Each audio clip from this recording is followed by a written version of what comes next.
சமீபத்தில்தான் 5 மாநில தேர்தல் முடிவுகள் வெளியாகி இருந்தது. இதில் மத்திய பிரதேசம், ராஜஸ்தான், சத்தீஸ்கர் ஆகிய மாநிலங்களில் பாஜக ஆட்சியை பிடித்தது. அதே நேரம் தெலுங்கானா மாநிலத்தில் காங்கிரஸ் வென்று ஆட்சியை பிடித்தது. இந்த தேர்தல் முடிவுகள் பாஜகவுக்கு மிகப்பெரிய உற்சாகத்தை கொடுத்துள்ளது. அடுத்த ஆண்டு லோக்சபா தேர்தல் நடக்கும் நிலையில் அதை புத்துணர்ச்சியுடன் எதிர்கொள்ள இந்த வெற்றி உதவும் என்பதில் சந்தேகமே இல்லை. இதற்கிடையே அடுத்த ஆண்டு நடக்கும் ஹரியானா மாநில சட்டசபை தேர்தல் தொடர்பான சர்வே முடிவுகள் எப்போது வெளியாகி உள்ளது. ஹரியானா என்பது சின்ன மாநிலமாக இருந்தாலும் அது டெல்லிக்கு மிக அருகில் இருப்பதாலும் ஹிந்தி ஹார்ட்லேண்ட்களில் ஒன்றாக இருப்பதாலும் அது ரொம்ப முக்கியத்துவம் பெறுகிறது. இதனால் அங்கே தேர்தல்களிலும் கடும் போட்டியே நிலவுகிறது.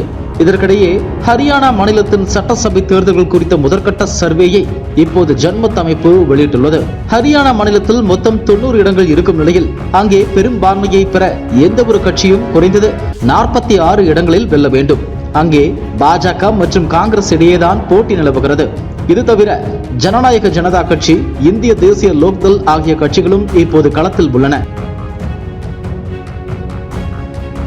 ஜன்மத் அமைப்பு வெளியிட்டுள்ள சர்வேயில் காங்கிரஸ் தனி பெரும்பான்மையுடன் ஆட்சியை பிடிக்கும் என்று அதில் கூறப்பட்டுள்ளது. அங்கே மொத்தமுள்ள 90 இடங்களில் காங்கிரஸ் 48 முதல் 50 இடங்களில் வெல்லும் என கூறப்பட்டுள்ளது. அதே நேரம் தற்போது ஆளும் கட்சியாக இருக்கும் பாஜக 31 முதல் 33 இடங்களில் மட்டுமே வெல்லும் என கூறப்பட்டுள்ளது.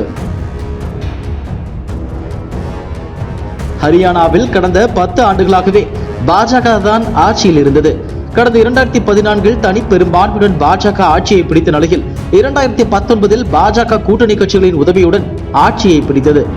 இந்த சூழலில்தான் சுமார் 10 ஆண்டுகளுக்கு பிறகு அங்கே காங்கிரஸ் ஆட்சி அமையும் சூழல் ஏற்பட்டுள்ளதாக ஜன்மத் சர்வேயில் கூறப்பட்டுள்ளது. கடந்த 2019 நடந்த தேர்தலில் மனோகர்லால் கட்டார் தலைமையில் பாஜக தேர்தலை எதிர்கொண்டது. அதில் பாஜக 40 இடங்களை வென்ற நிலையில் காங்கிரஸ் 31 இடங்களில் வென்றது. அதன் பிறகு பாஜக, ஜனநாயக ஜனதா கட்சி மற்றும் 7 சுயேட்சை எம்எல்ஏக்களின் ஆதரவுடன் ஆட்சி அமைத்தது.